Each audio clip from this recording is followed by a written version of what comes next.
everyone. Welcome back to another episode with the Crime and Coffee Couple. My name's Allison. And my name's Mike. Hi, Mike. Hey, we're waving. We're waving to each other, waving into the camera, waving into our microphones. How is everybody today? How are you? I am doing quite well. How are you doing? Good, real good. I'm definitely stuffed with lots of carbohydrates, thanks to a certain little thing you picked up over this past weekend. We had my brother and our sister-in-law visiting us from Chicago. Allison's doing a little shimmy over here. I'm doing a happy dance. A little sourdough shimmy, I suppose. Yeah, it's called the sourdough shimmy. Yeah, the sourdough shake. Look at those things shake. Very nice. So yeah, Mike's brother and our sister-in-law came to visit from Illinois, and of course they brought their lovely little daughter. She's a year, almost 2 in July. Yeah, we love our little niecey. And our sister-in-law, Megan, taught me how to make sourdough bread using a sourdough starter. And that is just something I've been wanting for so long, for you to get into bread making, because I love bread. I mean, who doesn't love bread? I mean, if you don't like bread, just turn this off right now, I would say. Bread is freaking delicious. Yeah. There's no place for you here. But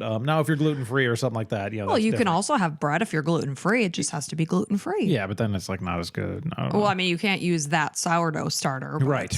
But yeah, man, she's getting into some sourdough making, and it is delicious. Yeah, I was a little intimidated to start off with because it's the whole, feeding and when to use the starter and the flip and turn, it's a whole process. If you haven't done it, it's a whole process, but it's really worth it, and it's rewarding to bring that thing out of the oven and slice into it once it's cooled and be like, I made this. Nice and crispy and delicious. I always knew that there was a lot to sourdough making, but I had no idea just how much it was. And it's intimidating, I would say. Like, I don't know where you remember like during COVID, everybody was starting to make sourdough, I guess. You couldn't even get flour because we make our own pizza dough every Friday, and I couldn't even get all-purpose flour. Yeah. I use the King Arthur bread flour. Yeah, because we had learned that it has like more protein, so it's better to make a whatever. I don't know, but it's kind of cool that we're also using the starter, which is kind of the yeast like from our sister-in-law in Chicago. Yeah, it's like they're cousins. Yeah. And what's the name of your sourdough starter? Rosemary. Rosemary. Okay. So, and our sister-in-law's is Gertie. Yeah. Normally you do name your starter because it's alive and you're feeding it and caring for it.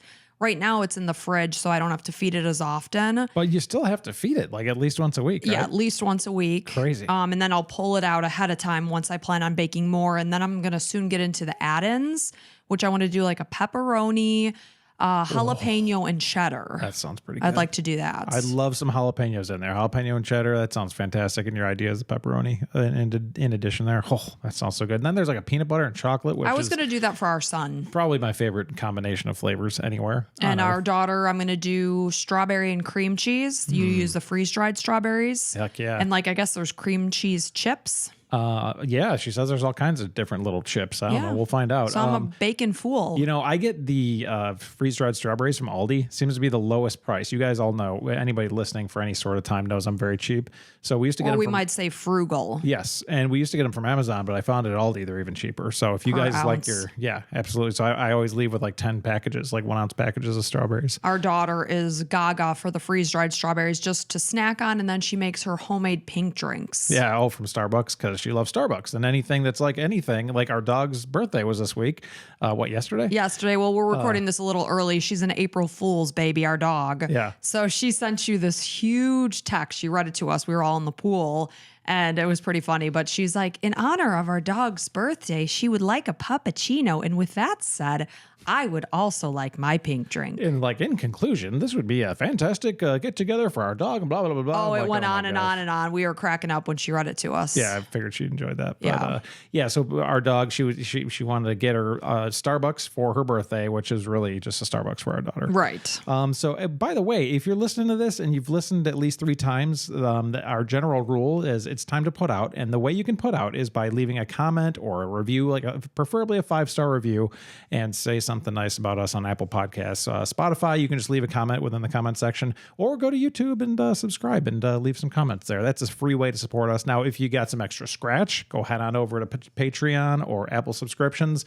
And depending on your Patreon level, you can get up to 100 different bonus episodes, all delivered to your inbox and notifications and all that kind of stuff. And all Apple subscribers get everything because there's only one level of Apple. But I have to say, our listeners are just so kind. I just love reading through the sweet comments and just kind of developing that community. I'm so grateful for it. Besides the latest Apple review, it said something about Mike needs to shut up when Allison's talking. I think that, but to be fair, it was 5 stars. So maybe I need to say thank you. I don't know. You absolutely should. To be fair, if you want to leave a 5-star review, you can talk all the mess about me you want. I don't care. And that's fantastic and appreciated nonetheless. If anything, I think sometimes maybe I talk over you. I get very excited.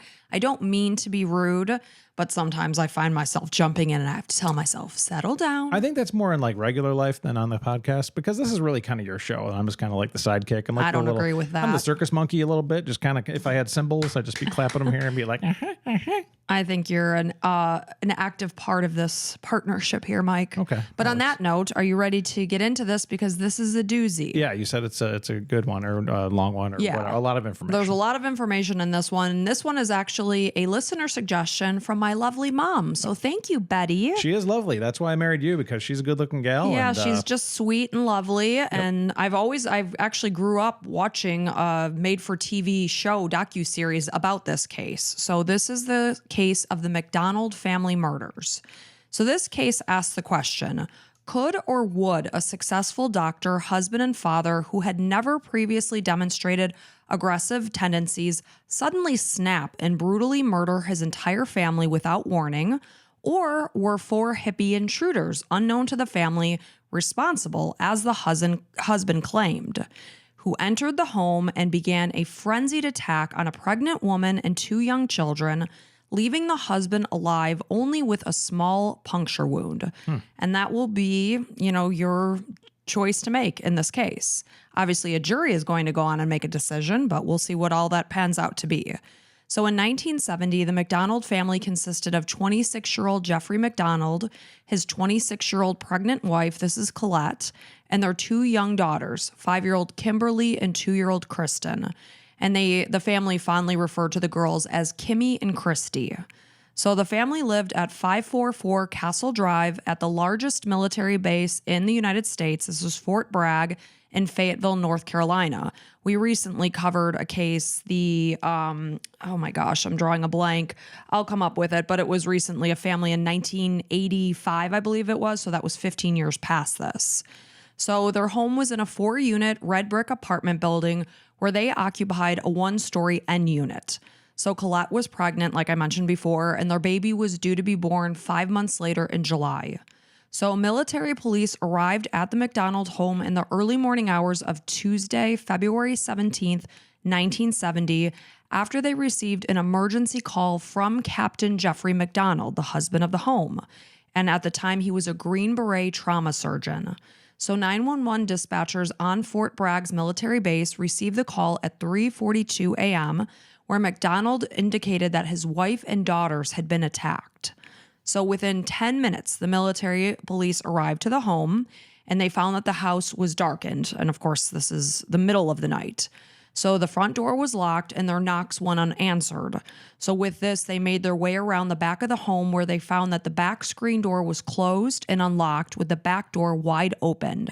So as the police entered the home, they eventually came upon MacDonald. He was in the primary bedroom, and he was lying face down with his head resting on Colette's chest. He had an arm draped around her neck, and as first responders began to attend to him, he suddenly sat up and yelled, "I'm gonna kill those GD acid heads." And he instructed investigators to go check his daughters because he believed that at some point he heard them crying. So 26-year-old Colette's body, it was sprawled across the floor of, again, their bedroom. She was lying on her back with one eye open and one breast exposed. The medical examiner later determined that both of her arms had been broken, likely while she was raising them in an attempt to, protect her face from this frenzied attack. So she had been stabbed 21 times with an ice pick to the chest. So 16 of these wounds were to the left side, while 5 were on the right side of her body. And her trachea had been severed in 2 locations. So obviously this was really terrible. I mean, this reeks of overkill and lots of passion. Right. So investigators found a bloodied and torn pajama shirt draped over her chest, as well as a paring knife that was on the floor next to her body. And MacDonald later told the investigators that he had actually removed this paring knife from his wife's chest. So the autopsy determined one final devastating detail that the family was unaware of, that she was actually pregnant with a baby boy. That's even Because, worse. of course, in 1970, they didn't have routine ultrasounds like we do today. So they also found an interesting fact of this case was that the word pig had been written in Colette's blood, and it was written down the headboard in 8-inch capital letters. So this will come back around. If anyone is familiar with Charles Manson and his little family, you will remember that. But we're going to come back to touch on that. So 5-year-old Kimberly, this is tragic because I know we are talking about children, with a 5-year-old and a 2-year-old. But 5-year-old Kimberly, she was found in her bed lying on her left side, and she had been severely beaten across the head with a club that resulted in skull fractures from at least 2 blows. And obviously they were fierce to the right side of her head, and she suffered 8 to 10 stab wounds to the neck. And then moving on to 2-year-old Kristen, just like her sister, she was found in her bed, lying on her left side in the room that was just across the hall from her big sister's. There was a baby bottle positioned close to her mouth that just reflects how young and innocent she was. She had been stabbed 33 times to the back, insane. Like, how do you chest even and neck. do that to a 2-year-old? Tiny little baby. I mean, tiny little punctures also. It's like, man, whoever this is, like whoever it is, should be just burned alive. So a knife and an ice pick was used on her. So 2 of the knife wounds penetrated her heart, while the wounds inflicted by the ice pick, which had been done 15 times, were more shallow. There were defensive wounds located to her little hands that show that she tried to protect herself. So when MacDonald eventually recounted his family's movements in the hours before their murders, he told investigators that on that Monday afternoon, this is the day before the murders because, of course, we're in the early morning hours, he had taken his girls to see their horse that they had named Trooper so that they could feed their horse and ride him. So the girls had just been gifted this Shetland pony on Christmas morning of 1969. This was only months before their murders. The family eventually planned to relocate to Connecticut, so that's why they had this horse. They were apparently going to have more land.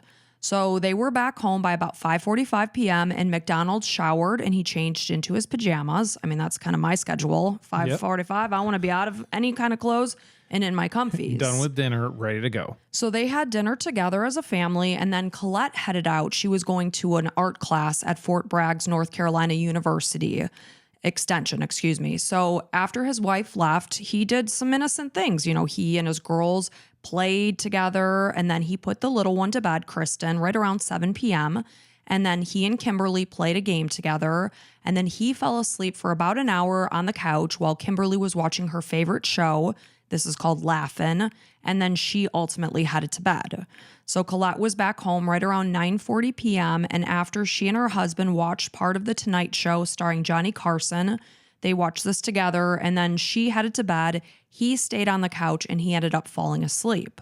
So he woke up sometime before 2 a.m., and he noticed that there were still dishes in the sink from dinner, so he started washing them up, and then he made his way to his bedroom. However, once he got there, he found that Kristen was asleep on his side of the bed and that she had actually wet the bed. So rather than waking Colette and changing the sheets in the middle of the night, he decided to move Kristen to her bed, and then he went back to the couch just to go back to sleep, where he was before. And then the next thing he knows is he's waking up sometime before 3:30 in the morning to the sound of Colette screaming, Jeff, help. Why are they doing this to me?" And when he stood up to see what was going on, 3 men began to attack him. According to MacDonald, there were 4 intruders in his home. 3 were men and 1 was a woman. 2 of the men were white and 1 was black, and the black man was wearing a green army jacket with sergeant stripes, and one of the white men had acne scars on his face, on his chin and cheek specifically. So the woman was very distinct in his description of her. He said that she had long blonde hair, wore dark clothing, white boots, and a floppy hat. and she was holding a candle while chanting, "Acid is groovy," and "Kill the pigs." So according to MacDonald, the men struck him with the club and stabbed him in the chest. And during the attack, his pajama shirt was ripped over his head, but it was still around his arms. Because if you think about, like, my grandpa used to wear those adorable pajamas where it's like a button-up collar. So usually the wrist is still buttoned, so it's tight. So it was still around his wrists. So now he's basically using his pajama shirt as like a shield to stop these stabs that are happening. And then he said all of a sudden he felt a pain in the right side of his chest. And he told investigators that the shorter of the two men was wearing gloves. He thought maybe they were surgical gloves. So MacDonald indicated that at some point he lost consciousness, and then he woke up and he was on the hall steps that were leading from the living room. So he began running from room to room and attempting mouth-to-mouth resuscitation on his daughters. And when he found his wife, he pulled a Geneva forged knife from her chest. And when he determined that she had no pulse, because again, he's a doctor, he was actually a surgeon, he draped his pajama shirt as well as a bath mat over her body and called the police at 3:42 a.m.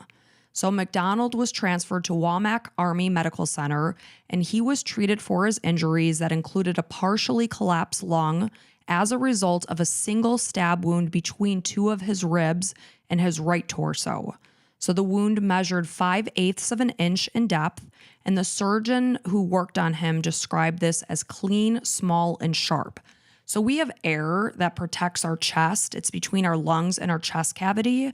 And how a lung collapses is somehow air is allowed into that space, and it builds pressure and then collapses a lung. Sometimes this happens for various reasons spontaneously, where they don't really know why it happens.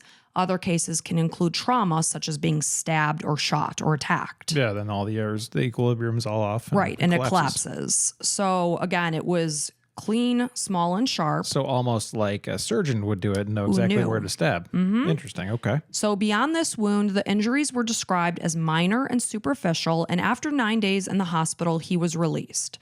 So just to give you a little background about who the family was, Jeffrey Robert MacDonald, he was born in 1942 in Queens, New York, to Robert and Dorothy MacDonald. And he was the second of 3 children. He had a younger sister and an older brother. And his mom, Dorothy, described her son as really happy, very sunny disposition. He was very much agreeable. He was athletic, involved in a lot of things, obviously smart. You know, he's a doctor. On top of being senior class president and captain of the football team, he was voted most popular as well as most likely to succeed at Patchogue High School. So obviously top of the class. Very accomplished. Right. So after graduation, he was off to Princeton University, where he rekindled his relationship with Colette Stevenson. This was a girl that he had known since he was young, maybe 12 or 13 years old. At some point during high school, they dated. And after the couple realized that Colette was pregnant with their first child, they decided to get married. This was on September 14th, 1963. And then 7 months later, their first daughter, this is Kimberly, was born on April 18th, 1964. So after nearly 3 years at Princeton, the family relocated to Chicago in 1964 after MacDonald was accepted into Northwestern University School of Medicine. And then their second daughter, Kristen, was born on May 8th, 1967. And then MacDonald graduated from medical school the following year. So Colette struggled during childbirth with both of her daughters, and both babies ended up being delivered via C-section. So after Kristen's birth, this is of course her second child, she actually lost a large volume of blood and she started bleeding internally. So when she found out that she was pregnant with her third child, of course, at the time she didn't realize it was a boy, she was, understandably worried. Like, is this going to result in my death? Like, I already had 2 bad situations, and here comes the third. Right. So again, their baby was expected mid-July. So MacDonald joined the Army on July 1st, 1969, and the family of 4 eventually relocated to where this crime happened at Fort Bragg, North Carolina, where he went on to hold the rank of captain. In September of 1969, MacDonald was assigned to the Green Berets as a group surgeon to the 3rd Special Forces Group. So Colette Stevenson, she was born to parents Edward and Mildred Stevenson in 1943, and she was raised by her mother and stepfather. This is Mildred and Freddie Kassab in Patchogue, New York, after her father committed suicide in the spring of 1955 when Colette was only like maybe 13. And then her mom ultimately went on to marry Freddie. So Freddie has been part of her life since she's 13 years old. Wow. So Colette realized that she was pregnant with Kimberly during her junior year of college at Skidmore. She was hoping to one day become a teacher after obtaining an English literature degree, but her pregnancy was a little unexpected and kind of derailed that plan. So she ended up dropping out of school so that she could live at Princeton, where MacDonald was in school, in med school. So according to her father, Freddie Kassab, Colette strongly disliked confrontation, and truly she avoided it whenever she could, while her husband, MacDonald, described his wife as having an intuitive sense about people and a wry sense of humor. So 5-year-old Kimberly, she was described as a wonderful student at her school on a post in Fort Bragg. She was a very gentle child, reserved, and she just loved to read and draw. And her sister, 2-year-old Kristen, was described by her father as very outgoing, precocious, and very much the tomboy. She loved animals, the outdoors, birthday parties, and she was just a joy to anyone who knew her. So it just so happened that the military police officer, this is Kenneth Micah, so he's on his way to the MacDonald home as a result of this 911 call, and he's hearing the description of the 3 men and 1 woman who MacDonald is describing at the scene of the crime. And he says he recalled seeing a young woman with blonde hair wearing a floppy hat standing near the road while he was en route to the crime scene. And Fayetteville Police Detective Prince Beasley heard the description of this woman. Eventually, there's a sketch that's produced. And he soon identified this woman as Helena Stockley. So she is a local drifter, drug addict, and police narcotic informant who was the daughter of a retired Fort Bragg colonel. So Helena and her boyfriend, Greg Mitchell, they were known to hang around with a group. They would refer to this group that they associated with as their cults. And the 2 members of their cult just so happened to match the description of 2 of the alleged men involved in the murders.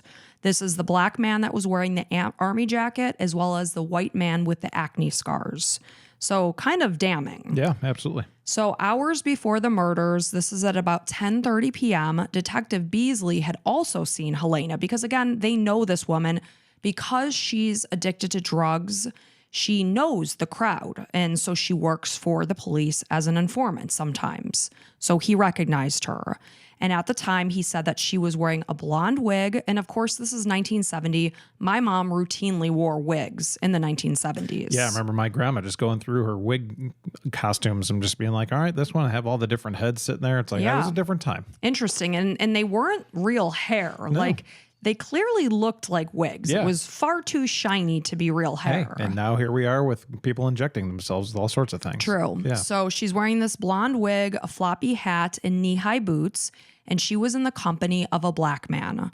So according to Helena's youngest brother, Gene, before his sister became addicted to drugs, she used to be very upbeat and musically talented, but sadly, as we all know, drugs can turn you into somebody that is unrecognizable to your true self. So her boyfriend at the time, this is Greg Mitchell, he was a Vietnam vet who developed a heroin addiction while he was fighting overseas, which is truly tragic. Yeah. And then, of course, you're coming back to the United States. There's probably like no support to get off the drugs. Especially at that time. Yeah, it's Right. kind of like, well, just stop the drugs. Okay. Just don't take them. You'll be fine. Yeah, have a Coca-Cola instead. So investigators immediately instructed police to begin searching around the military base in hopes that they could find these 4 suspects that MacDonald is describing as being the people responsible for brutally killing his wife and 2 daughters. They were unable to locate these people. So investigators located 4 murder weapons at the crime scene. 1 was inside while the remaining 3 were outside. There was a Geneva forged knife located on the bedroom floor next to Colette's body. Again, this is the one that MacDonald said he actually removed from her chest. So his fingerprints will obviously be on him. So there was a wooden club found just outside the back door, while an ice pick and an old hickory knife were found 20 feet from the back door, lying side by side under a bush It was kind of by a utility room door. So the Geneva forged knife from the bedroom was a paring knife with a dull, bent blade, and a babysitter of the family ended up telling investigators, yeah, when I watched the kids, I recalled seeing this knife in the kitchen. So then they can assume that that's where it originated from. So this knife made 2 cuts to the McDonald's pajama shirt, and there was a minute trace of Colette's blood on the handle. So the old hickory knife was also a paring knife, but this one had an extremely sharp, straight blade, and it appeared to be wiped clean of blood. Because, of course, I described to you what the injuries were to these victims. It was frenzied. It was brutal. You would expect that this knife would be coated in blood. So this particular knife was responsible for cutting the pajamas that were worn by Colette and Kristen and was traced to either Fort Bragg or Pope Air Force Base is where it originated from. So the ice pick appeared to have been also wiped clean of blood, and it was responsible for making puncture wounds in MacDonald's pajama top. Now, this pajama top comes around to be a very important part of this case. So it was also used to puncture the pajamas worn by Colette and Kristen. And it is believed that this ice pick originated from the MacDonald home because less than 2 months earlier, Colette's parents came to visit at Christmas, and her mom said, I was breaking up the ice tray and I used that ice pick. And she went on to testify that it was stored in the kitchen drawer. So the club was a worn piece of wood that measured 31 inches in length, and initially they had no idea where it came from. But they eventually found that it came from a wooden slat under Kimberly's bed. This is a 5-year-old. So the club had traces of Colette and Kimberly's blood, as well as 2 pajama seam threads attached that contained Colette's blood. There was blunt trauma injuries to Colette and Kimberly's bodies that were also inflicted with this club. Wooden splinters were found in Colette's left hand, under her body, on top of the primary bed, under the covers in Kimberly's room, and on top of the bed in Kristen's room. So this club had been throughout the house. However, very oddly, there were no splinters located in the living room where MacDonald indicated he had been attacked with the club. So the splinters are everywhere in the house except for the room that he said they started hitting me with this club. So clearly this wooden club is capable of leaving splinters everywhere. Right. And it's like, why wouldn't it leave it on you? You would expect it to be everywhere. So on February 23rd, this is less than 1 week after the murders, searches for these 4 individuals were halted. So despite the struggle that MacDonald described that happened in his home, which sounded horrific, only the coffee table in the living room was upended. And you could tell that there were magazines sitting on this coffee table because they were scattered as a result of it being flipped. There was also a flower plant that had fallen to the floor. Otherwise, the house looked pretty pristine. Yeah, this whole scene that Jeff was describing, it sounds like like a horror show. Like, Right. stop them. Why are they doing this to me? Like, you picture everything just ripped down and whatever, and it's blocking people from hitting you, and, just a lot of a struggle. Right. And we're talking about 4 weapons, Yeah. like 3 forms of a knife and one club. Like, this was crazy. 4 perpetrators, too. Right. And this attack didn't go on for very long, maybe 15 minutes, Yeah. maybe. So with that being said, it would have been like really frantic and crazy. So, neighbors also, they spoke, of course, with neighbors, investigators. They indicated that they had heard no signs of a struggle. And again, that's what you would expect. But they had heard Colette shouting in an angry voice at some point. So investigators found a March 1970 issue of Esquire magazine. Obviously, it came out a little bit early, as magazines do, because this happened in February. So this magazine was in the living room, and it featured an article on the Manson family murders. And it was not lost on investigators that this case was eerily similar to what happened only 6 months earlier in August of 1969, when Charles Manson's followers murdered Sharon Tate, who was also very pregnant. She was actually close to giving birth. This happened in Los Angeles. I don't know if you're familiar with this case. Nope. Mike's not a true crime guy, but Nope. I'm very familiar with it. But lo and behold, written across the wall of her home in Tate's blood was the word pig, just as it was found on Jeffrey and Colette's headboard. So investigators also found finger smudge prints in blood on the edge of the magazine. So it's almost like whoever attacked the family like paged through the magazine after the attack with blood on their hands to get the idea to do this. Like a recipe, like following the recipe. Like, okay, now next, what do I do? Right. So the blood that was written on there the blood smudged on the magazine, it could not positively be linked to MacDonald. Because this is back in the day. Right. So as the investigation continued, authorities began to realize that the evidence within the home was not matching MacDonald's version of events. Threads from his pajama shirts. So he's telling investigators, my pajama shirt is ripped over my head and off my body at some point in the living room. Initially, he's using it to protect himself as a shield from the stabs, but then it comes off in the living room. So keep in mind now he's shirtless as he's running through the house. And the shirt's probably inside out. You'd assume it's inside out in the living room where it was torn off. However, threads from his pajama shirt, which again, he indicate were torn off in the living room, were found in the primary bedroom, some under Colette's body, as well as the girls' bedrooms, but none in the living room where he indicated that the attack against him began. Ultimately, he did go, so I take that back. They wouldn't have found it in the living room because investigators found it like he almost draped it over his wife's body as like, I don't know, a sign of respect or something, that in the bath mats. Yeah. So it was torn off in the living room, and then eventually he went and grabbed it and draped it over his wife's body. Okay. But where it was ripped off of him and where this frenzied attack against him is happening, they find no threads from the pajama shirt. And where was he allegedly attacked? In the living room. Okay. And there's no threads from the pajama top. Yeah, there. You would think because his threads were everywhere else that would be there. That would be just, especially with the wooden stick that he was supposedly being hit with and everything. Yeah. And again, it's this shirt ends up being punctured a ton of times. Yeah. So there were 48 puncture wounds to the shirt. Again, this all supposedly happened in the living room. And this is far more than the amount of wounds that MacDonald suffered. Mm-hmm. But of course, you could say that he was protecting himself from stabs that didn't end up touching his body. So police were able to identify bloodstains from each of the victims. But again, their locations did not support his story. So this came in very handy in this case. All 4 members of the MacDonald family just so happened to have different blood types. So this allowed investigators to truly reconstruct their movements from the night of the attack. So MacDonald was type B, Colette type A, Kimberly type AB, and Kristen was type O. So a fragment from a surgical glove was located inside a sheet in a pile of bedding at the foot of the master bed. This was stained in Colette's blood. So gloves matching these fragments just so happened to be found under the kitchen sink in their home. So he did mention that one of the men was wearing what he believed to be surgical gloves. Did they go into the kitchen and find them under the cabinet and decide to put them on? Right. Who knows? So MacDonald's blood was located on the kitchen cabinet where the surgical gloves were stored, as well as on the right side of a hallway bathroom sink.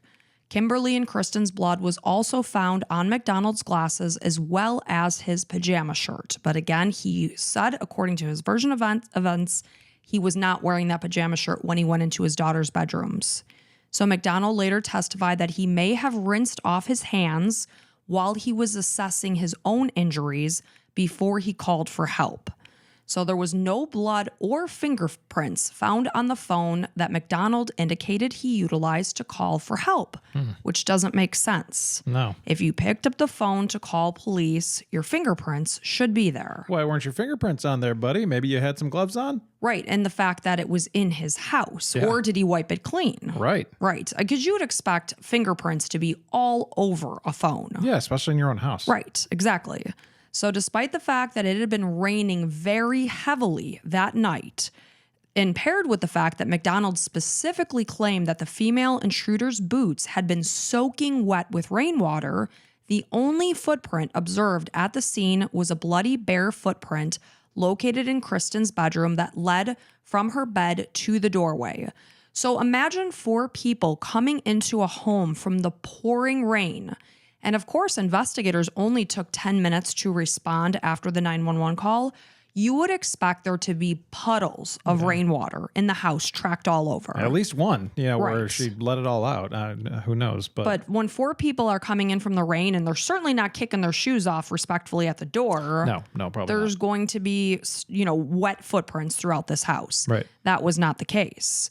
So a private investigator, in talking about this bloodied footprint, a private investigator that MacDonald went on to hire, this happened in 1984, he created what came to be known in this case as the gurney theory as a way to explain the presence of the footprint. So he argued that while MacDonald was on a gurney preparing to be wheeled out to an ambulance, he grabbed the doorframe of Kimberly's room and climbed off the gurney. And in the process, he stood at the entrance of Kristen's room with blood from Colette contaminating his feet. However, this was highly unlikely as the distance from the gurney to the footprint was about 4 feet. So unless he pole vaulted off the gurney, that didn't happen. And the prints were exiting Kristen's room, which was not consistent with where the gurney was. And some of the authorities and, the medical staff were like, he never even climbed off the gurney. So scratch that. Yeah, I mean, why don't you just ask him? Did he ever come off? No? Right. Okay, good. There goes But, that theory. there's a lot going on at the scene. Maybe Right. somebody turned their head and he quickly stepped off. Yeah. So by mid-March, forensic testing results even further contradicted with MacDonald's version of events. So according to MacDonald, his pajamas, like I said, they were ripped off during the initial attack that happened in the living room. He used it to protect from the stabs. However, Kimberly's blood was found on his pajama shirt, despite the fact that he was never wearing that shirt when he ran to her room. So despite the fact that investigators found each victim in their own rooms, Colette's blood was found in Kristen's bedroom. Blood evidence indicated that Kimberly had been attacked as she entered her parents' bedroom. So her blood type was heavily saturated, kind of almost in the doorway of her parents' bedroom. Investigators were questioning why an attacker would have taken the time to move her back to her own bedroom where she was ultimately found. So based on the evidence found within the home, authorities theorize that an argument began between MacDonald and Colette in their bedroom, and it eventually escalated and turned physical. And they believe that maybe Colette hit her husband on the forehead with her hairbrush, and this resulted in a mark on his forehead that didn't break his skin. I assume they found her hairbrush thrown. Yeah. So as MacDonald began to retaliate, he first struck his wife with his fists and then eventually with a piece of lumber. So based on the large amount of blood as well as brain serum that was found at the entrance of the primary bedroom, investigators believe that Kimberly may have walked into her parents' room after she heard her parents fighting and was struck at least one time in the head. We're talking about brain serum. When I say struck in the head, I mean this was vicious. Yeah, I mean, I've never even heard that term. That's right. Crazy. So I don't even want to talk about it. I think we all can figure out what it is. So it's possible that this happened accidentally. It's possible that she got in between her parents to stop the fighting, and then he ripped the club back to strike his wife and then hit his daughter in the head. Maybe not even meaning to. Or in anger, hitting her and then realizing, well, now she's seen something, so I got to get rid of her. Right. And then the other little one comes, it's like, well, I got to make it like everybody's gone. Right. Like, so once MacDonald believed that his wife was dead, he wrapped Kimberly in the bedding from their bedroom and carried his mortally wounded daughter back into her room as there was a trail of blood that led from the primary bedroom back to Kimberly's room. And that's why they're saying an attacker would not have brought this child back to her bedroom. Especially a bunch of acid heads. Right. So after he placed her in her bed, he then stabbed her 8 to 10 times in the neck. While this was happening, Colette regained consciousness and she ran to Kristen's room and draped her body over her 2-year-old in attempts to protect her.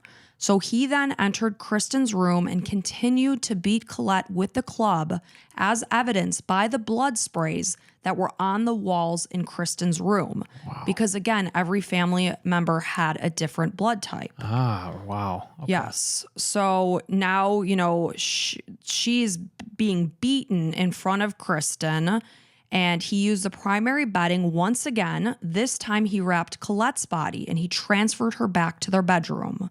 And as he left Kristen's room, he left a bloodied footprint behind. This footprint did have no ridge marks, so it couldn't be definitively proven to have belonged to him, but the configuration did fit his foot, so the assumption was that was his print. So after Colette and Kimberly are now deceased, he's going back into his 2-year-old daughter, Kristen's room. She's about 2.5 years old, and he would have only killed her at this point for the sole reason that she was a witness. At 2.5 years old, she was old enough to be able to look at an investigator and say, "Daddy hit mommy." Yeah, unfortunately. So he placed his torn pajama shirt over his wife's body and continued to stab her in the chest with an ice pick. After he wiped fingerprints from the weapons, he threw them out the back door. He then utilized a scalpel from the supply closet, entered an adjacent bathroom because, again, his fingerprints were by that bathroom, and stabbed himself strategically once in the chest while he stood next to the sink. Because, of course, he's a surgeon. He knows what he's doing. He's probably like, ow. He's probably planning on doing it 10 times. And he's like, that hurts too much. He probably gave himself lidocaine before he did it. Yeah. He then disposed of the surgical gloves, used the phone to contact police, and then I assume he wiped down the phone. And then he went to lie down next to Colette's body and waited for the military police to arrive. And concocted that whole story and was ready to go as soon as they got there. So this is a story that investigators have put together based on the blood evidence and everything else in the house, all the evidence. Okay. So MacDonald was interrogated on April 6, 1970, where he recounted his version of events and once again spoke of these 4 intruders who were responsible for killing his family. When they questioned if he inflicted the stab wound and caused his lung to collapse, he denied that he did that. He denied that any of the murder weapons originated from his home, despite the fact that this was definitively proved otherwise. And then, again, it wasn't until 1971 that they realized that that piece of lumber came from Kimberly's bed. And then he had said, of course, he's being asked, we have all of this evidence. It's painting this picture. What do you have to say about that? He said, I have no explanation as to why that would be, was his defense. So essentially pleading the fifth. Right. So investigators questioned the lack of disorder and damage within the home that wasn't consistent with an attack involving 4 intruders and 4 family members, as well as these people had no motive to harm these people. So during this time, MacDonald was accused of murdering his family and staging the crime scene, and he agreed to take a polygraph test only to then change his mind. And that evening, he was relieved of his military duties, and he was placed under restriction pending further inquiries. So 4 days later, it's now April 10th, and MacDonald was assigned an Army lawyer, but he chose to hire a civilian defense attorney, this is Bernard Siegel, to defend him. So less than a month later, on May 1st, 1970, the Army formally charged him with 3 counts of murder, something that he continued to maintain that he was innocent of. So MacDonald was brought to what is known as an Article 32 hearing. This is a preliminary military proceeding to determine what charges, if any, should be brought against a suspect for trial by court-martial. So Siegel, who is MacDonald's attorney, cited examples of incompetence on the Army CID, which is the Criminal Investigation Division, and accused them of contaminating the crime scene, as well as losing key pieces of evidence.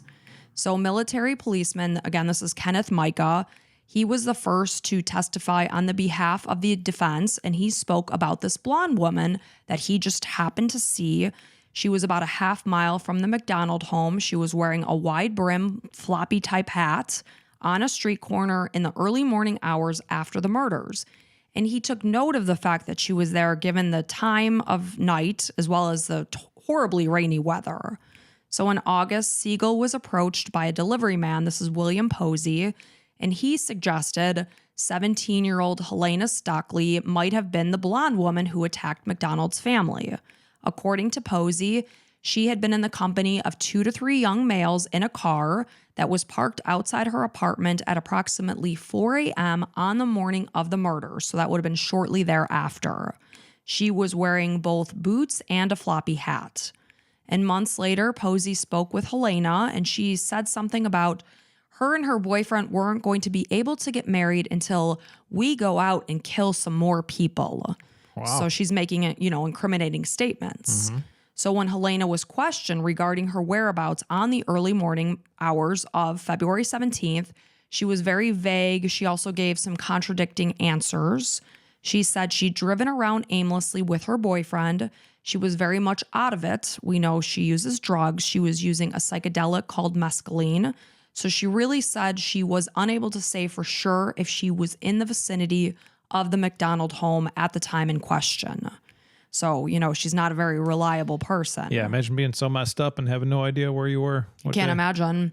So MacDonald testified over the course of 3 days in mid-August, and some of his testimony contradicted information that he previously provided investigators during his interview that they conducted on April 6th. So he said he slightly moved Colette's body. He laid her flat on the floor after he found her propped against a chair. So I assume when he first talked to them, he said he hadn't touched her. So he also admitted to infidelity during his marriage on 2 occasions. But according to MacDonald, his wife was completely unaware. But, with the speculation that she hit him in the head with a hairbrush, what were they fighting about that she was that angry? Yeah. Because according to her stepfather, she highly hated confrontation. Right. So it had to be something pretty bad for her to bring something up and hit him in the head. Right. So she was, she would avoid it at all costs. So it must have been something pretty significant. So a clinical psychologist testified that MacDonald lacked strong emotions in regard to the loss of his family, which is freaking bizarre. You're talking about your wife who's pregnant, only to be giving birth to your son in 5.5 months, your 2-year-old and your 5-year-old daughters are dead. How do you lack strong emotions about it? And I mean, just listening to this story, it's like brutal, incredibly heartbreaking. I can't imagine being a father that, could have potentially done or witnessed this whole thing happening and not even having that much feeling about it. Crazy. You can say, did he shut it himself down to, self-protect? Is that a possibility? And being militarily trained, sure. Who knows? Maybe they teach them certain coping mechanisms. I don't know. So the psychologist concluded that he was able to, what he said, muster massive denial or repression to such a degree that the impact of the recent events in his life has been blunted. So it's like he shut it all out. So on October 13th, 1970, Colonel Warren Rock, this is the presiding hearing officer, determined that there was not enough evidence against MacDonald to proceed to trial. Interesting. And I've just told you the evidence that was in this case. It would be my professional opinion, I'm not a professional, that there would be enough evidence in this case. What's the most damning to you? The most damning to me is the blood where it shouldn't be. Yeah, according to the story that he said, each victim was attacked in their bedrooms. Why is Kimberly's blood in the doorway? You could tell she was mortally wounded in their bedroom. That didn't happen according to his story. I mean, I'm kind of thinking he should have just, I'm glad he didn't, but a better story would just be like, I don't even know what happened. Like it could have been, maybe they ran into each other's bedrooms. Who knows? Right. Obviously looking back and now hearing that they found all this stuff, he probably would have changed his story. And the other damning thing is that pajama shirt, because it's a frenzied attack. He's using it to protect himself. The fibers of that shirt are in every room except the room he got attacked in. That doesn't make sense. Lack of fingerprints on the phone. Exactly. So, again, he's saying, nope, there's not enough evidence. So he's suggesting instead that Helena Stockley be investigated by a civilian authority and that all charges against MacDonald, they were dismissed. And this happened on October 28th, 1970. And then you also, something popping into my head is you're wondering if him and Helena had something going on too. 100%. Okay. Possibly. I will tell you, there ends up being no proof of this. Okay. But it's a possibility. So in December of 1970, MacDonald received an honorable discharge. Honorable discharge. God, because according to the colonel, he's not convicted of this. I mean, yeah, I get it. An honorable discharge from the Army, and he relocated to New York City just for a brief time. During this time in New York, he did work as a doctor. Then he moved to Long Beach, California in July of 1971 and began working as an ER physician at St. Mary Medical Center. He was also an instructor at UCLA's medical school, as well as a medical director of Long Beach Grand Prix, a lecturer on identifying and treating child abuse, and a participant in the development of a national CPR training program. This guy was very busy. So MacDonald was living at this point in time in California at in a $350,000 Huntington Beach condo. Now, at this point in time in 2025, this would be worth $2.6 million. And I'm sure that same condo is even more than that. Oh, through the roof, I'm sure. Like $5-10 million. So he's living this lavish life right on Huntington Beach, and he was known to date many women. He eventually settled down with 22-year-old flight attendant Cindy Kramer in the late 1970s. Late 1970s. How old would that make him? He was 26 in 1970, so edging towards, 36, right? Yeah, somewhere around there.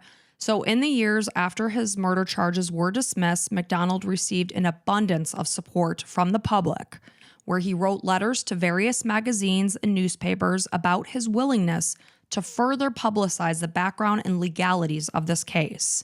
Throughout the years, he made many media appearances and granted press interviews. Your mom lived through this whole thing. She did. Did she support him? That's a good question, and one that I'm going to have to ask her. Okay. My mom is very much into true crime. Yeah, kind of see where it comes from. Right. So during one of these media appearances, he claimed to have sustained 23 wounds during his attack. But he didn't. Some of which he described as potentially fatal. That was not the case. Well, the one collapsed lung. I guess you can die from a collapsed It lung. was a partially collapsed lung. Yeah, well, if you're on like a Oprah and she's like, well, how bad were some of the things you want to and spice it up a little bit? You're like, I could have died. Right. But you'll come to find that because he was such a showboater and just wanted to be behind or in front of the camera, this ends up biting him in the butt. Ooh, huge narcissist. Yes, huge narcissist. So, he's talking about these potentially fatal wounds. So meanwhile, Colette's stepfather, this is Freddie Kassab, he initially believed in his son-in-law's innocence. And during the Army's Article 32 hearing, of course, this is where the colonel's like, nope, we have no reason to go to trial. He's dismissed. So both he and Mildred, this is Colette's mother, they actually testified in support of their son-in-law. So, however, things started to change by November of 1970.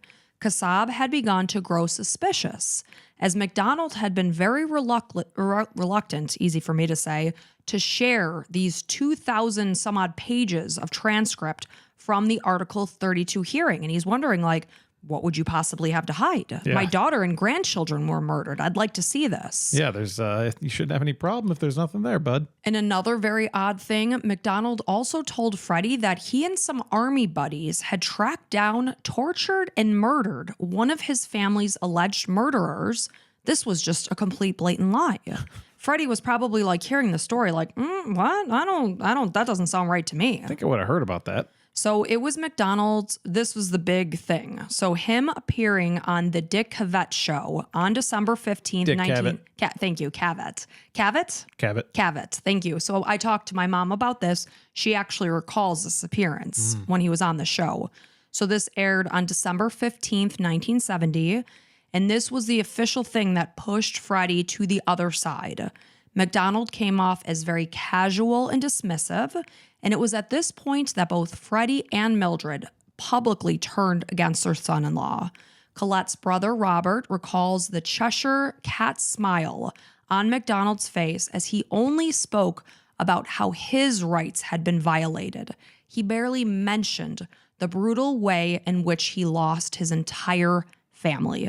You know that arrogant prick type of persona? Yeah, we know a couple of them. Yeah, well, I'm sure this was oozing out of his pores. Right, and just man, you're such a just scumbag. Disgusting. Interesting. Right, and meanwhile, I'm sure women around the country were like, ooh, Dr. Jeffrey MacDonald. Good-looking guy? Yeah, he was a decent-looking guy. You want to know what's interesting? And I'm going to talk about the show that I recalled watching while I was growing up, or movie, whatever, Fatal Vision. You know who plays him? Lumbergh from Office Space. Yeah. And he looks remarkably like him. Wow. So when I mention Jeffrey MacDonald, all I think of is Lumbergh. Yeah, we're big Office Space people. Yes, love that movie. If you haven't seen it, it's freaking hilarious. But that's what he looks like. Interesting. So after Freddie finally obtained the transcript from the Article 32 hearing, he immediately noted the inconsistencies in it, hence the reason why his son-in-law didn't want to get him that transcript. How do you get the transcript? I don't know. Just eventually Maybe he just kept pushing. He saw straight up blatant lies that MacDonald provided. MacDonald claimed that he sustained life-threatening injuries during the attacks. However, Freddie couldn't help but just think back to when he visited MacDonald at the hospital. This was less than 18 hours after the attack because they had to get on a flight and fly out there. His son-in-law was just sitting up in bed, eating. He had a little bandage to his chest. Beyond that, he looked great. Oh my God, I'd be a wreck, an absolute wreck. Just like, and we always say, well, you can't really judge. It's like, yeah, sure you can. You at least be sad. I mean, for months, oh my God, years possibly. Not being on like these talk shows. I'm like, hey, yeah, I'm a champion. I'm a good guy. I don't even know. Like, I don't even know how I would be standing, living, breathing, anything. You'd be questioning life in general, right? So I picture him like eating Jello or pudding in bed is what I think. So. He's seeing this little bandage and just minor wounds and just thinking of the brutality, especially after you hear the autopsy reports of how a 2-year-old, a 5-year-old, and his daughter were just brutalized. And then you're looking at this guy eating pudding in the bed. Like, yeah, they're all horribly destroyed. Meanwhile, they decided, we're just going to like stab this guy once in a not so bad area. Think about a home invasion. Wouldn't you normally take out the person that's more likely to first? Exactly. Yeah. Like, so if someone comes in here, they should take me out. 5'3", yeah. I weigh 130 something. You are a big guy. You would be able to defend somebody. So they're going to want to take you out first. It just didn't make sense to Freddie. Freddie was also alarmed when in only weeks of his daughter and granddaughter's murders, MacDonald had begun dating a young woman who was working at Fort Bragg. Weeks. She was probably a side piece. How do you even think of anything in your entire life, much less sex? Like, that's crazy. How does that enter unless it's a coping mechanism? Right. I don't know. So after he reviewed the crime scene for several hours, this only further convinced him of MacDonald's guilt. And at that moment, Freddie made the decision, I will do everything in my power to bring this son of a bitch to justice. Wow, good for him. So on April 30th, 1974, the Kassabs, their attorney, and CID agent Peter Kearns requested that a grand jury indict MacDonald for the murders, and the following month, the judge agreed. So, of course, Freddie Kassab is bringing all the evidence that he's finding just in reading with these inconsistencies. So the grand jury convened on August 12th, 1974 in Raleigh, North Carolina, where 75 witnesses were called to testify, MacDonald being the first. His testimony spanned over the course of 5 days, and when referring to the wounds that he sustained during the attack, which conflicted with his medical records, he just blamed it on malpractice. Surgeons from Walmack Hospital who treated MacDonald testified that other than the punctured lung, he was not in any great danger medically.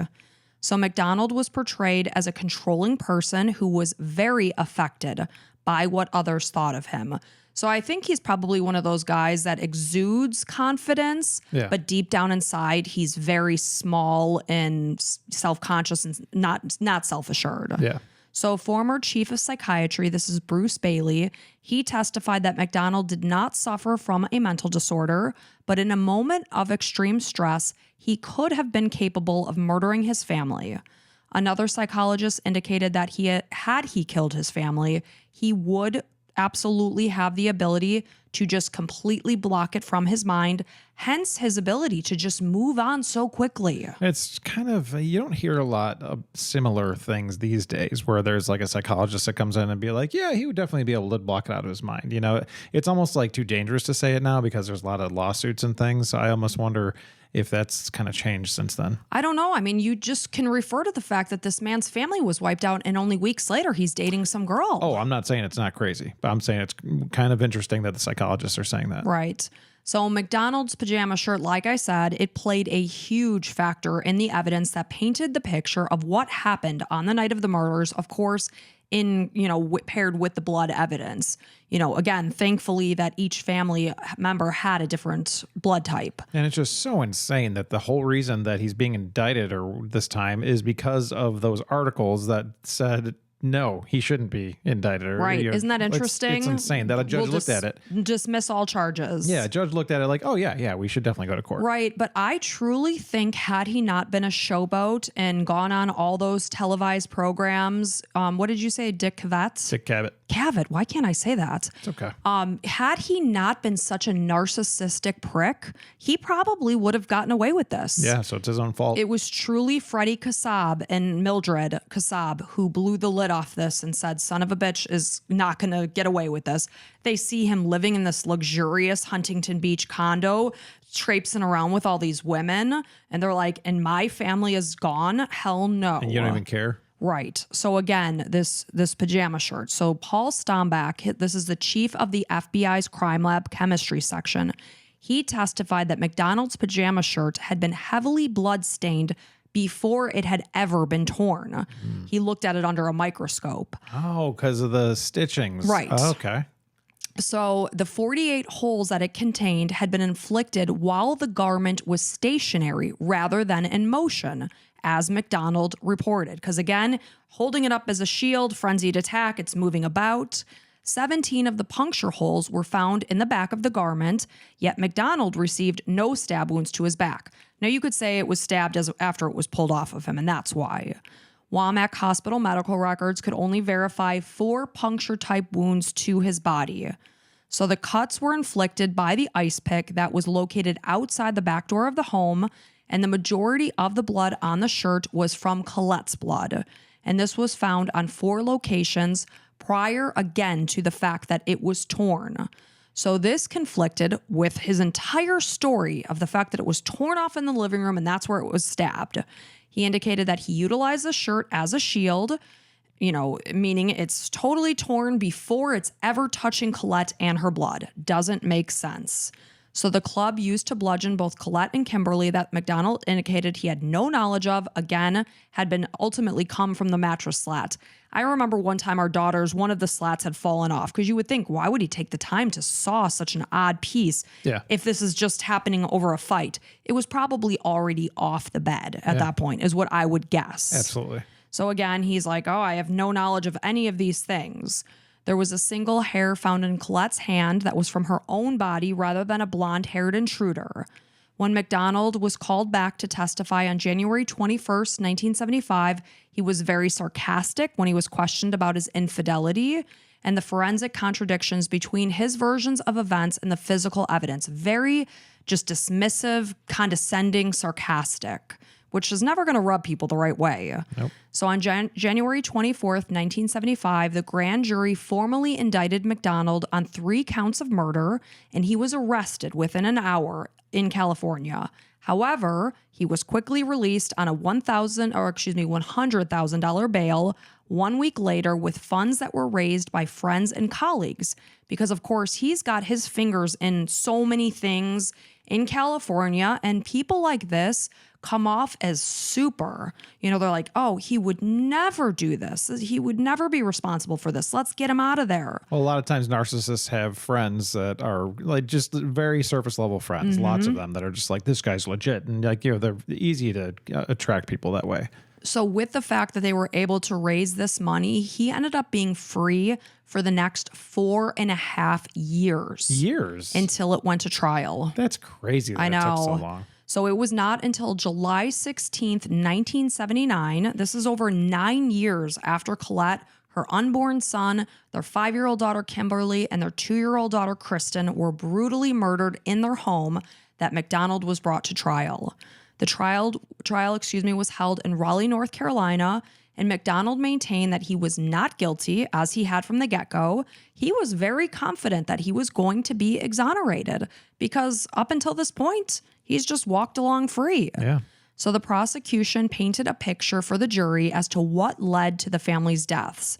It all started with an argument between Colette and MacDonald that quickly escalated and resulted in a sudden frenzied attack on his wife. And yet again, I will say it's possible that he never meant to kill Kimberly, that she heard her parents arguing, she walked in the room, and somehow she got mortally wounded in the head with that club. Maybe he didn't mean to kill anybody. I'm sure he probably didn't because it was all in the heat of the moment, I'm guessing. Kristen's death was definitely being painted, this is the 2-year-old, in cold blood, that because she was simply a witness based on the fact that her blood was only in her room. Yeah, that's true. So over the next 6.5 weeks, 60 witnesses testified and hundreds of items were brought in for evidence.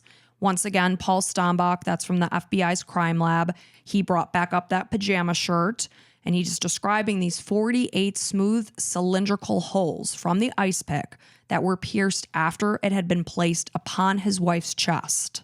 Because of the lack of fraying and tearing, the garment had been stationary rather than what he said about the frenzied attack.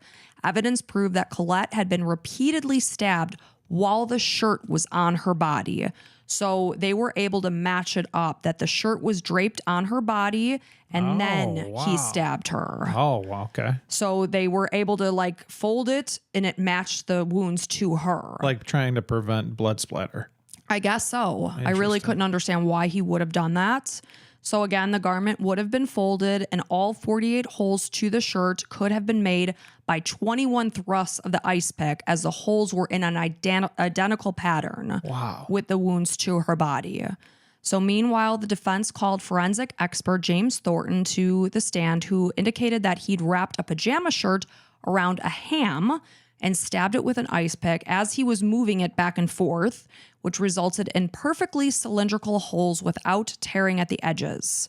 So following this testimony, a prosecutor reenacted the alleged attack on MacDonald, wrapped the shirt of the same material around his hands in an attempt to fend off blows. This all happened in the courtroom using an ice pick, and all of this, it was very clear to show that this was very frayed, jagged tears, where, of course, they're presenting the evidence of his actual shirt, and they're very different. Mm-hmm. So the prosecution was hampered by the lack of motive. Why would this respected doctor, who was never known to be violent, suddenly snap in February of 1970 and wipe out his whole family? Yeah, and not even when he was younger. He was looked at as the guy that's most successful, voted to be most successful, and clearly very successful his whole life. Then all of a sudden, just one day, boom. What would cause him to do this? Colette never talked about the fact that she was abused by her husband. Of course, some people don't. Sure. But there was not bruising to her body, anything to suggest that she was ever suffering domestic abuse. That was a huge part of this case. So under oath, they brought in Helena Stockley. She denied being responsible for the murders or having any knowledge of who was responsible. She indicated that she couldn't remember. Like I said, she was high on mescaline. It was very fuzzy. So she was not a good witness other than to say it wasn't her. So MacDonald testified on August 23rd and 24th, in which he spoke of his family and how close they had been, the fact that he had never gotten remarried because he just could not forget his wife, as well as his children, who he still thought of daily. He said that he worked 80 hours a week only because it took his mind off their loss. I could see that. And I could see that too. So now, of course, you think back to this blonde woman wearing the wig and the floppy hat. She's waving this candle around. Hippies, acid is groovy, kill the pigs. Yeah. Okay, so I'm not quite sure what kind of candle she was holding. Was it one of those tapered ones, whatever they're called? Like a white one you'd wear, bring to a... like a candlelight vigil type of deal. Okay, so you've got this woman who's talking about acid being groovy, wandering around this house in a frenzied attack.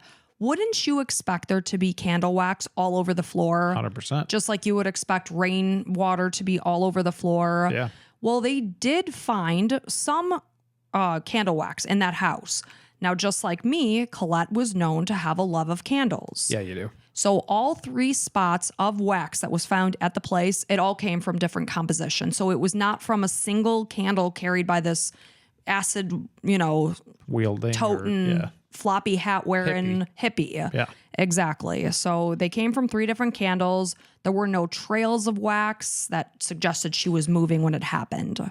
So MacDonald's defense team argued that the unsourced fibers that were found in the home proved the fact that invaders were there. But people visit in homes. They leave fibers behind. Yeah. Not only that, they're looking at pictures of the family. They're all wearing different stocking caps, sweaters, et cetera, et cetera. All these items of clothing were gotten rid of after the Article 32 hearing. So you can't say that didn't come from things that were in their house. Yeah, they're like really grasping for They're straws. grasping. So closing arguments were delivered on August 28th and 29th of 1979, where the prosecution reinforced that it was MacDonald who murdered his family, and the defense portrayed him as a loving father and husband who had no motive, no violent past, didn't do it. So now the jury was left to deliberate, and they were given 3 choices: not guilty, guilty of first-degree murder, or guilty of second-degree murder. So after 6.5 hours of deliberation, the jury returned on August 29th, 1979 with their verdict. And Mike, what do you think? Guilty of which murder? I'm going to say, based on the blood splatter and all that stuff, it sounds pretty damning. I obviously, you have the story to tell. I know which way you're feeling, but I'm going to have to go and say guilty of first-degree murder. He was actually found guilty of both. Oh, nice. Yep. I didn't know that was an option. MacDonald was convicted of 1 count of first-degree murder in the death of 2-year-old Kristen and 2 counts of second-degree murder in the deaths of Colette and 5-year-old Kimberly. All the while, he sat there emotionless. And he was given 3 life sentences, 1 for each murder to be served consecutively. Good.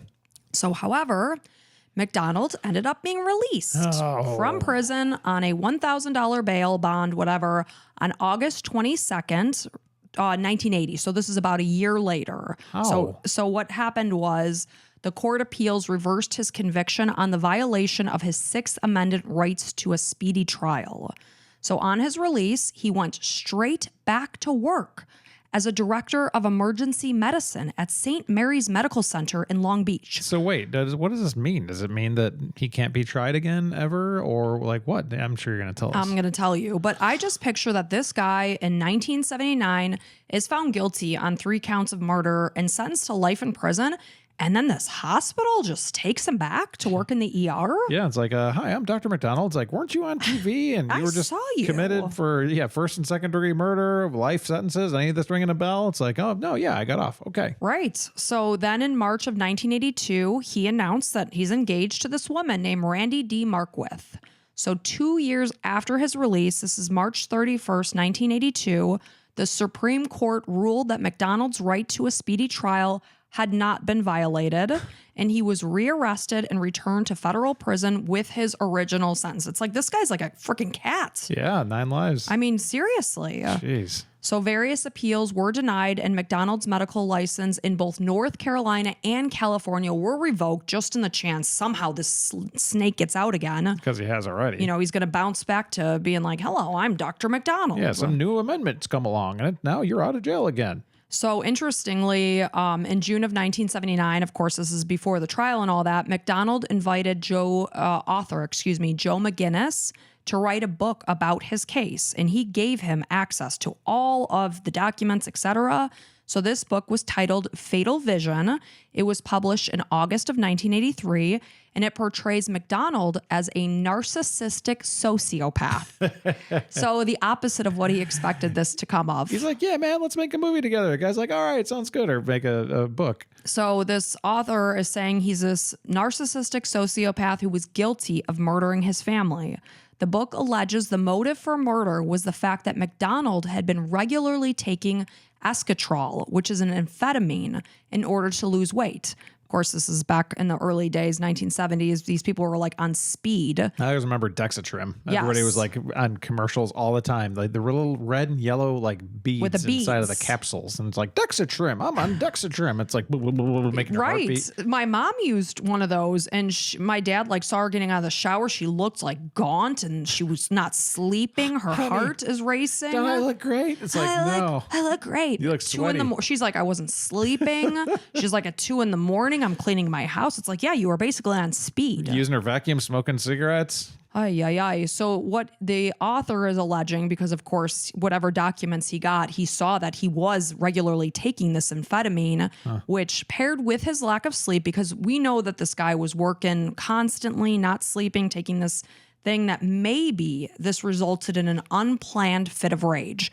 And that would answer your question. What would make a husband and a doctor who was always well respected to suddenly snap and kill his whole family? And that's still an idea. Who really knows? It's an idea. Besides this jerk face. So MacDonald expected Fatal Vision to only support his innocence, so he didn't like what the author wrote. Aw. So he went on to sue McGinnis for fraud in 1987, but the lawsuit resulted in a mistrial. So MacDonald's lawyers were given permission to pursue DNA testing. This began in December of 2000 on the limited hair and blood evidence. And they hoped that evidence would prove that Helena Stockley and her then boyfriend Gregory Mitchell were actually the ones responsible. But it did not prove that neither of them were a match. Yeah, spoiler alert, your guy, MacDonald, is full of crap. Right? So interestingly enough, though, you will come to find that these people did confess to doing this. Okay. So Mitchell died in 1982. Now, keep in mind, these were not healthy people. They were regularly abusing drugs and alcohol. He died in 1982 of cirrhosis of the liver at only 31 years old. Oof. He repeatedly confessed to the murders before his death. Helena died at age 30 in 1983 of acute pneumonia and also cirrhosis. So over the years, she confessed to being at the MacDonald home, but she withdrew her confession at other times. She also claimed that she had an affair with MacDonald's. Oh, okay. So who knows? She said she tried to buy drugs from him, both of which claims have been dismissed. And who knows if he bought drugs for these guys and said, "Hey, you did, if I'll buy more drugs for you if you say that you did these things." So Helena was also said to have made a confession to a private investigator in October of 1982 that members of her cult had targeted MacDonald since he refused to treat heroin and opium-addicted patients. So then why was he the only one in the house that had minor injuries? Yeah. Why was everyone else brutalized if he was the one you were pissed off for? Right. So according to her brother, Gene, 3 months before her death in October of 1982, Helena traveled to visit her mother with her infant son. During their time together, she told her mom that she was there during the murders and indicated that MacDonald was indeed innocent. So in March of 2007, after his mother told him about Helena's confession, Gene reached out to MacDonald's. You'll find he got remarried. His second wife, this is Catherine MacDonald. Greg Mitchell's friends also reached out to her during his confessions. John and Chris Griffin came forward in September of 2012. Why they waited that long, I don't know. Apparently, they read about some evidentiary hearing in MacDonald's case, and that spurred them to come forward. They indicated that he was doing electrical work. This is Greg Mitchell. During 1980, 1981, they weren't sure, and there was a lot of alcohol involved. And during their interaction, he tearfully admitted that he was the one that had killed the MacDonald family. So in August of 2002, MacDonald married Catherine Courich, a children's drama school owner and operated while he was incarcerated. I'll never understand women who love to just marry these jailbirds. No, it makes no sense. So the two initially met decades earlier in Baltimore, but reconnected in 1997 after she wrote him a letter offering him legal assistance because she was convinced he was innocent.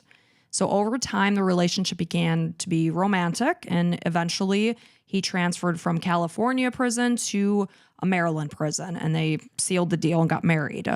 So 25 years after the trial, federal marshal Jimmy Britt is now coming out of the woodwork in 2005 with an affidavit, saying that he had driven Helena 5 hours from Greenville, South Carolina to Raleigh, North Carolina in order to testify at the trial.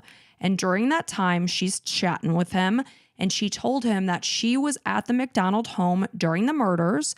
She specifically said she had seen a hobby horse inside. She elaborated that she had tried to actually ride the horse, but one of the springs were broken. And this was apparently something that only the family knew to be true. So Britt went on to say that Helena also told her story to prosecutor James Blackburn and indicated that she was at the MacDonald home for drugs that night. And this was when he threatened to charge Helena with murder during a pretrial meeting if she chose to testify that she had been there on the night of the murders. This was something that Blackburn vehemently denied. He said Britt had not even been in the room, and then it was later revealed that Britt had not been the one to even drive her, which means that he just lied on the affidavit. What would make a person come forward that long, 25 years after the fact, and lie about something like that? So weird. Just a need to be part of the spotlight or something. Go get a hobby. Yeah, crazy. And just interestingly enough, Blackburn went on to be disbarred and jailed in 1993 for ethical violations after he was convicted of embezzlement and fraud. Nice. A big surprise. Shady dealings. Yep. So the results of DNA testing were released in March of 2006. Hair was found in Colette's left palm that proved to belong to MacDonald rather than an alleged intruder. There was a single hair found under Kristen's fingernail that measured 1/5 of an inch. It did not match a MacDonald family member or any known suspect. We bring things into the house. Who knows? Yeah. There was also the discovery of a blonde 22-inch wig hair found at the scene that was said to be too long to match any of the children's dolls. But I did hear that Colette had some wigs in her house, so I don't know. So in 2012, an evidentiary hearing was held in Wilmington to consider the new evidence. But in July of 2014, claims regarding DNA evidence and statements were rejected, to come back around and go to trial again. Yeah, this whole thing just needs to just kind of go to bed. Go to bed, exactly. So despite the fact that MacDonald was eligible for parole in 1991, interestingly enough, he didn't even apply for parole, which I find strange. He's probably running a cult on the inside and just like, yeah, you know what? Life's pretty good in the slammer. So he did apply for a May 2005 parole hearing, and his request was immediately denied. And then he had to wait 15 years to try again. During the meeting with the parole board, Colette's brother, Robert Stevenson, he was able to face MacDonald and said, "My joy in you, Mr. MacDonald, is that you are a complete sociopath, that you are, and that you are never going to admit to what you did, and that I am going to have the pleasure of knowing that you're going to stay here and rot in jail for the rest of your life."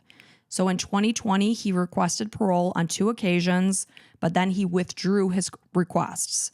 In April of 2021, his request for a compassionate release was rejected upon the grounds that his health was ailing. Go to hell. These laws apply only for those with crimes that happened after November 1st, 1987.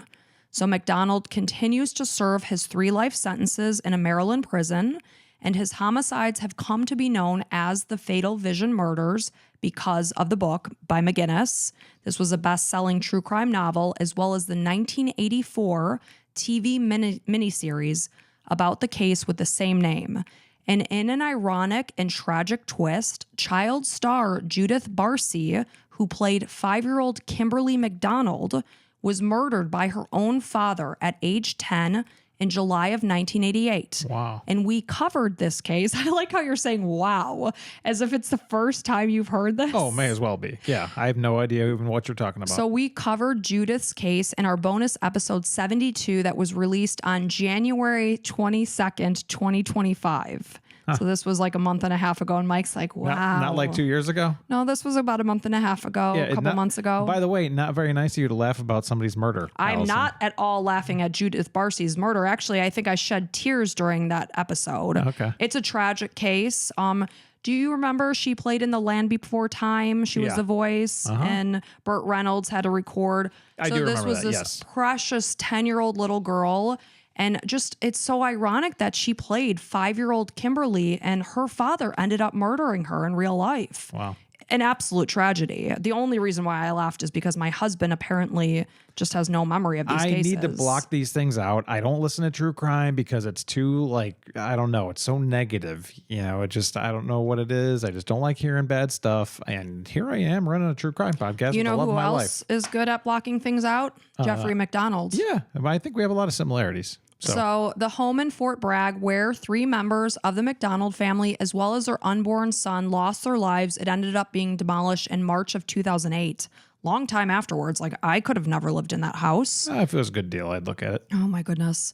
So a now 81-year-old Jeffrey MacDonald maintains his innocence and has sought to get his case reopened, arguing that there is evidence that proves that he was wrongly convicted, and his efforts thus far have all been unsuccessful. And that is the sad murder of four members of the MacDonald family, because their unborn son was also murdered in this case. Absolutely. Well, Jeffrey MacDonald, if you're able to listen to podcasts in prison, number one, you shouldn't be able to listen to them because you should just go to your jail cell. Number two, you're a scumbag, and I hope you choke on some corn tonight. Or I was doing a tour of a prison today for my job, and they said that they serve cat food sandwiches. Like, it was a joke. Like, they joked that they sell. But I hope that you're eating a cat food sandwich tonight. Yeah, Jeffrey. with like the bottom of the barrel cat kibble. And then I hope you choke on it. And Kitty die. kibble. Yeah. Son of a bitch. Yeah, that's really horrible. Like, I can't believe it went on so much. And that dude just like all over the news and all over, like, and then there was women throwing themselves at him. 100%. I think that's the type of person that like always makes the bad decision on what type of relationship to get into. I think those people are the ones that always go after the people in jail. I can't wrap my head around how women do such a thing. Like, I mean, look at friggin' Ted Bundy. Yeah, I think it's related to that fixing people. You know how like a lot of people are just like, you know what, I'm going to get into this relationship and fix this person. We all have that person in our lives. It's always going after the person that's just not right for them. Yeah. And I think that's a scenario where it's like, yeah, you know that they're not right for you, but you know what, I'm going to fix them and it's going to be different. Right. And I just, I'm so thankful that Freddie and Mildred Kassab were so focused on making sure that their family got justice. And like I said, it was the fact that he just had to puff up his feathers and show off in front of all these TV media programs that really caused them to flip what their belief was. Because like I said, they were supportive of their son-in-law. Never did they think he could have ever done this. His puffed up feathers burned him. Yep, absolutely. Good. Well, hope you rot in hell. So you specifically, Mr. MacDonald. So thank you so much for listening. We really appreciate it. And if you love what we do, go ahead and support us. Head on over to Patreon or Apple subscriptions, and you can get a free trial on any of those services. We even have an ad-free service over on Patreon. I think it's $3 a month. So check that out. At the very least, go start a free trial. What are you waiting for? Right? That's right. Plenty of free content or bonus content. Bonus content. I've been talking for a long time. My brain is mush. It is free once you pay for it. So once you pay for it, it's absolutely free. It's up to you. And yeah, you deserve it. You've been working hard. Go ahead. Treat yourself to some extra episodes. But either way, we appreciate you all for being here, listening, supporting us, sending us nice comments. Thank you so much. It truly does mean a lot to us. And we will be back on Wednesday with a bonus episode and then Sunday for a regularly scheduled episode. And until next time.